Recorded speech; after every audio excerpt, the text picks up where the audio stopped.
Hola, este es el último vídeo de teoría del tema 5 y lo voy a dedicar a explicar cómo se calcula el momento de inercia. Ya vimos en el vídeo del apartado 5.2 qué es el momento de inercia y también os di una tabla con los momentos de inercia más utilizados. Normalmente el momento de inercia de un cuerpo nos lo da el problema o podemos buscarlo en unas tablas, pero hay problemas específicos que nos piden calcularlo. ¿Cómo hacerlo? ¿Cómo calcular el momento de inercia? Pues bien, lo primero que tenemos que hacer es ver si nos piden el momento de inercia de un sistema de partículas o de un sistema continuo, un sólido rígido. En un caso o en otro tenemos expresiones para calcularlo. Para un sistema continuo tenemos además un par de teoremas que pueden ser muy útiles. Vamos a ver ahora cómo hacer estos cálculos con esas expresiones y lo vamos a ver con varios ejemplos. Empezamos por un sistema de partículas. Para calcular el momento de inercia de un sistema de partículas aplicamos la expresión que tenéis en pantalla, donde m sub i es la masa de cada una de las partículas y r sub i es su distancia, la distancia de esa partícula, al eje de giro. ¿Vale? Entonces, i es igual al sumatorio en i de m sub i por r sub i al cuadrado. Vamos a ver un ejemplo, ya veréis qué sencillo es. El ejemplo 1 dice así: tenemos un sistema formado por tres partículas de masa m unidas por tres varillas de masa despreciable y longitud L formando un triángulo equilátero. Si el sistema gira tal y como se indica en la figura, calcula su momento de inercia. ¿Vale? Tenemos tres masas, como veis ahí, M1, M2 y M3, que son iguales, y están unidas por unas varillas que no van a formar parte del cálculo porque nos dicen que tienen masa despreciable. Simplemente están para que las masas pues, estén unidas formando esa figura. ¿Vale? Para hacer el cálculo vamos a aplicar la expresión que tenemos ahí. Antes de nada, vamos a sacar información al texto del problema. Las tres masas son iguales, es m1, m2 y m3, le llamamos m, ¿vale? Eso simplifica bastante los cálculos. Vamos a ver qué vale r1. r1 es la distancia de la masa 1 al eje de giro, pero si os fijáis en el dibujo, la masa 1 está sobre el eje de giro, por lo tanto su distancia es 0. r2 y r3 es la distancia de la masa 2 y la masa 3 respectivamente al eje de giro. Como ambas están en los extremos de una varilla de longitud L y el eje de giro pasa por la mitad, pues R2 y R3 tendrán longitud L medios. ¿Vale? Ya lo tenemos casi todo. Podemos desarrollar la expresión. Ese sumatorio sería igual a m1 por r1 cuadrado más m2 por r2 al cuadrado más m3 por r3 al cuadrado. Y si hubiera más masas, pues lo mismo. ¿Vale? Sustituimos los valores que sabemos. M1, M2 y M3 hemos dicho que valen M. R1 vale 0. R2 y R3 valen L medios.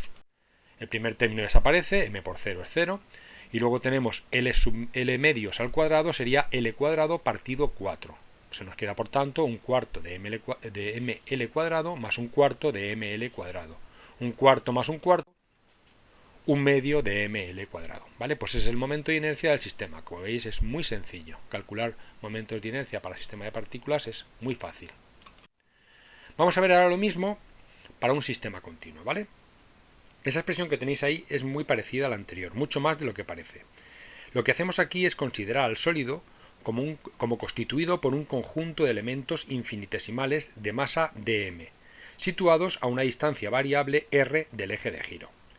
Como tenemos una infinidad de elementos infinitesimales, el sumatorio se va a transformar en una integral. Aplicar esta expresión es tremendamente importante y tiene cierta dificultad. Por eso voy a poner tres ejemplos para explicar cómo se usa, ¿vale? Vamos a ver en el ejemplo 2 un objeto en una dimensión, una varilla.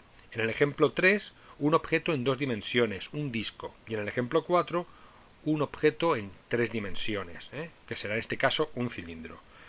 Veréis como en estos casos lo difícil no es resolver la integral que se queda siempre es muy sencilla y se hace de forma muy fácil. Lo difícil es plantearla, saber qué vale ese dm que aparece ahí en la integral.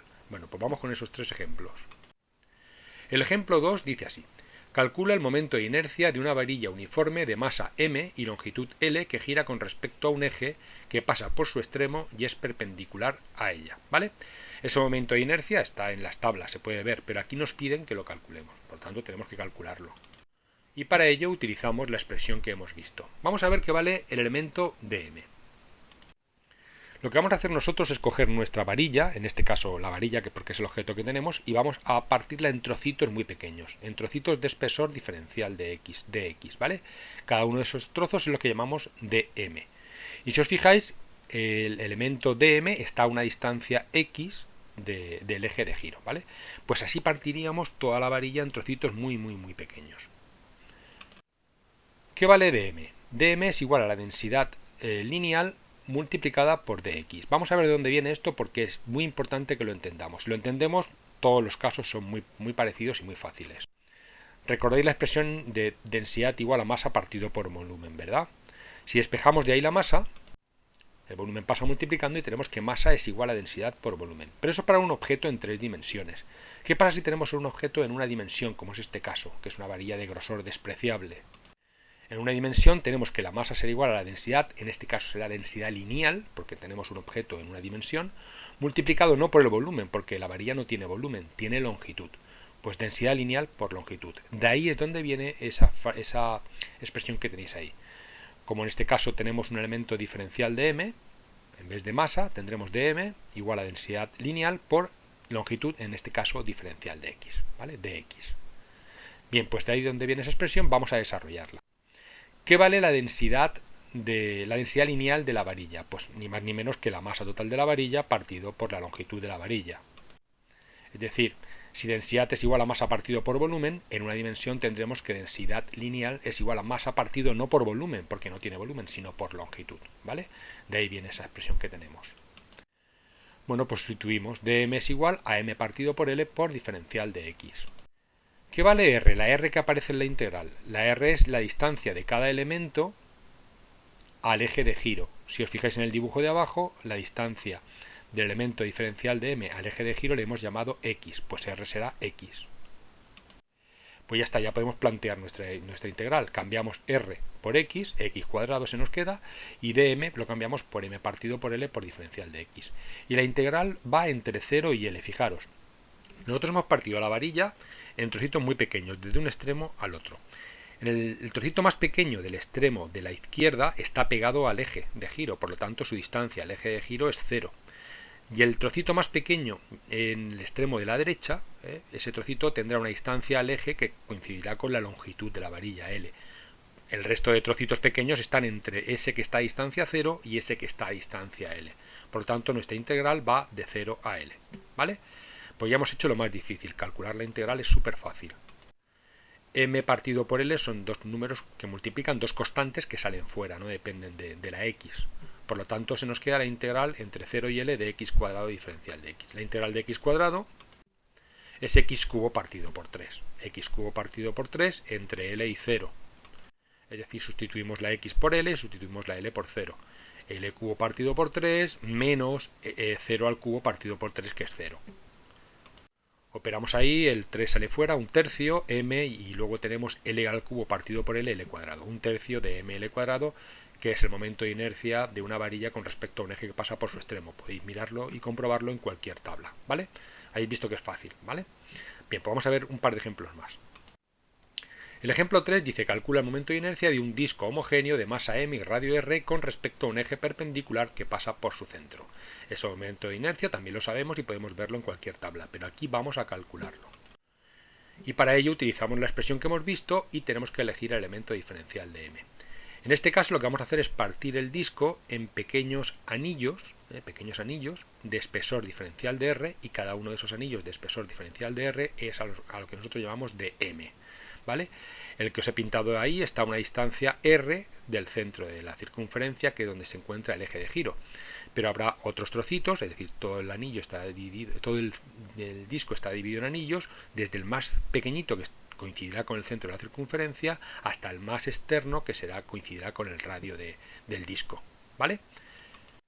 Vamos a ver ahora qué vale el elemento diferencial de m. Diferencial de m será sigma por diferencial de a, donde sigma es la densidad superficial. La densidad superficial porque tenemos un objeto en dos dimensiones, y de a será el elemento diferencial de área.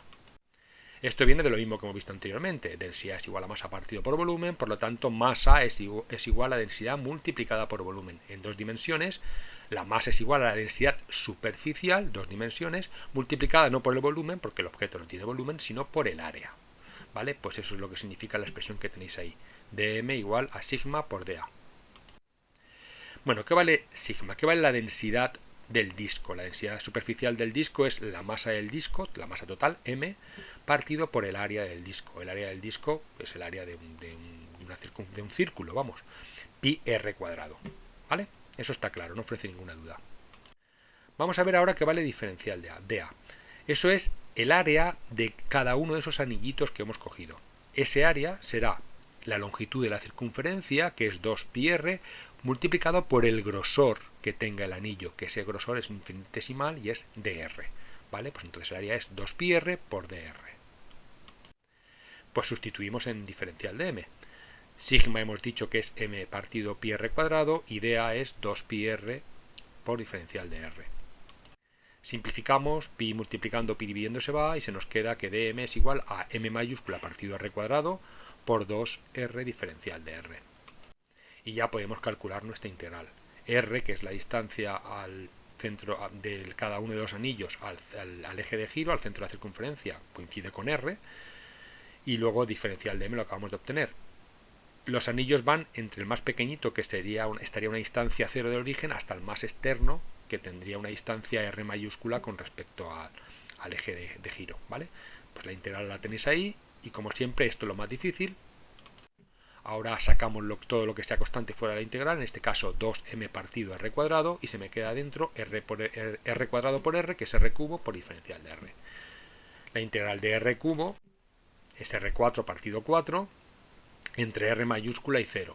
Sustituimos r mayúscula a la cuarta partido 4 menos 0 a la cuarta partido 4, que es 0. El 4 dividiendo sale fuera como un cuarto, como tenemos un 2 arriba se me queda un medio, y r a la cuarta entre r cuadrado. Por lo tanto, el momento de inercia del disco es un medio de mr cuadrado. Momento de inercia que conocíamos y que podemos comprobar con unas tablas. Como veis, el ejercicio es muy parecido al anterior y prácticamente igual de sencillo, ¿vale? Vamos con un tercer ejemplo, con el ejemplo 4, que en este caso tendremos un objeto en 3 dimensiones. Dice, calcula el momento de inercia de un cilindro homogéneo de masa m y radio r con respecto al eje que pasa por el centro de sus bases y es perpendicular a ellas, ¿vale? Tenéis ahí el dibujo.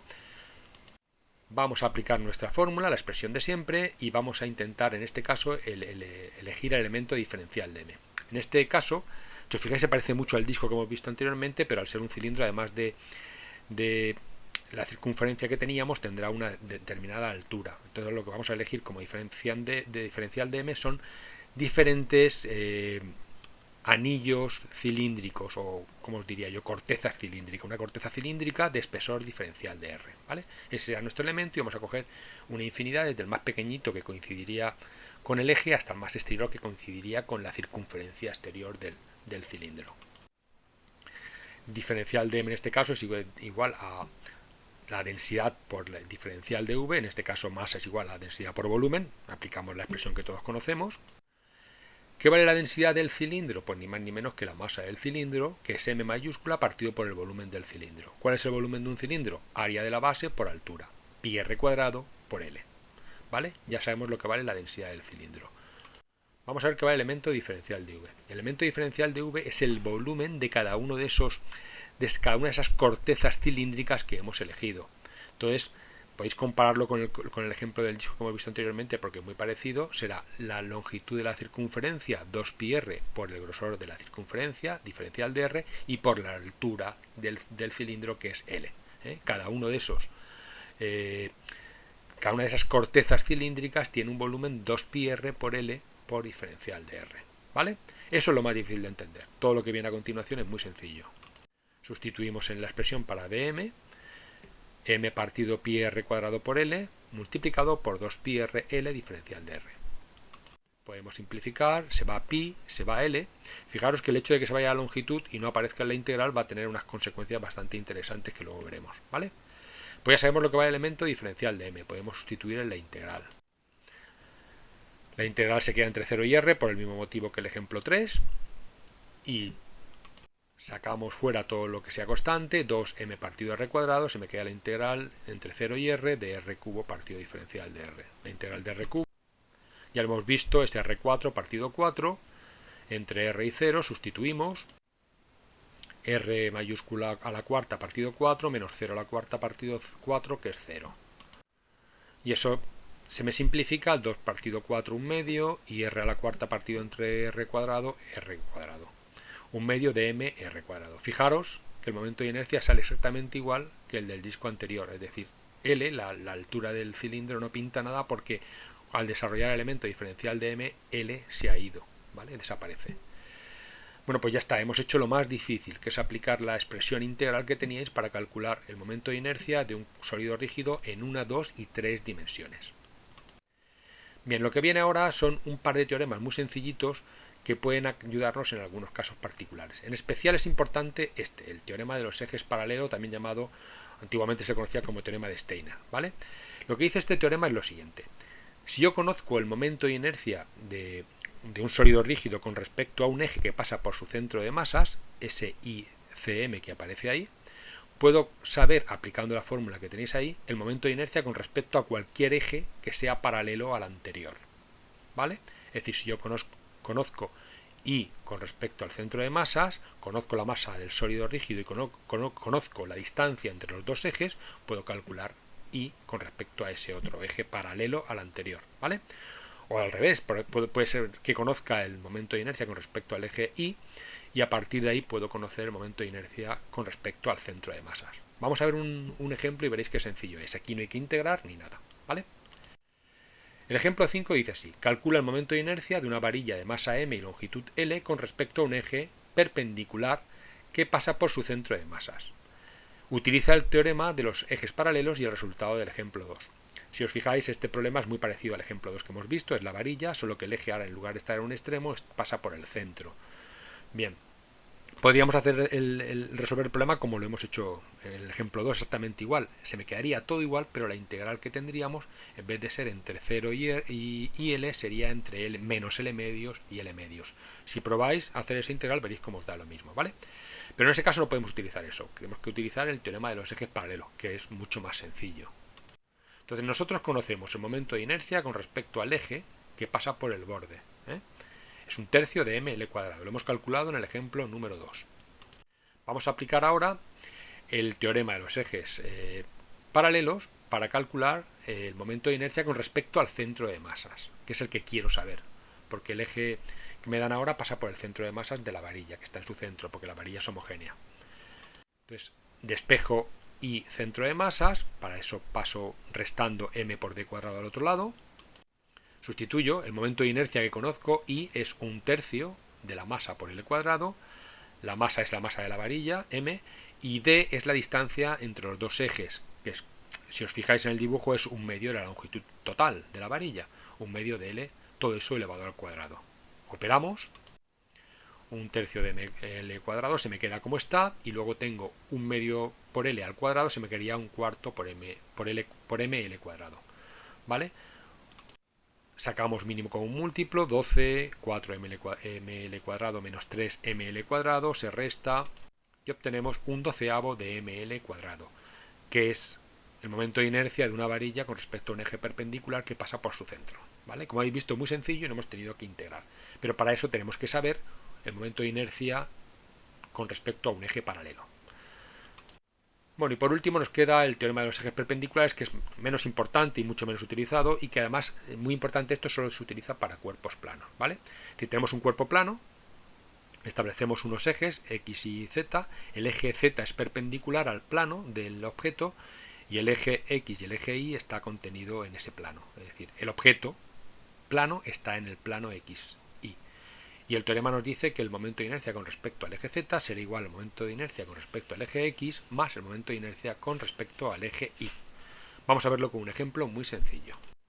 El ejemplo 6 y último nos dice: calcula el momento de un disco plano con respecto a un eje que pasa por su centro y está contenido en el disco, conociendo su momento de inercia del disco con respecto a un eje perpendicular que pasa por su centro. Es decir, nosotros queremos calcular el momento de inercia con respecto a un eje que está contenido en el plano del disco, es decir, como si fuera uno de sus diámetros, y sabemos el momento de inercia con respecto a un eje que es perpendicular, que es igual a un medio de m por r cuadrado.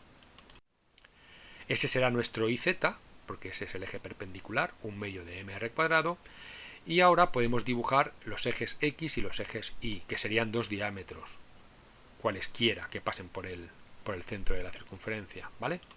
Si os fijáis, para una circunferencia que es un disco, que es un sistema muy simétrico, cualquier diámetro es lo mismo, es decir, el momento de inercia con respecto a cualquier diámetro va a ser exactamente igual, o lo que es lo mismo, y X y Y son iguales, y vamos a llamarle Y.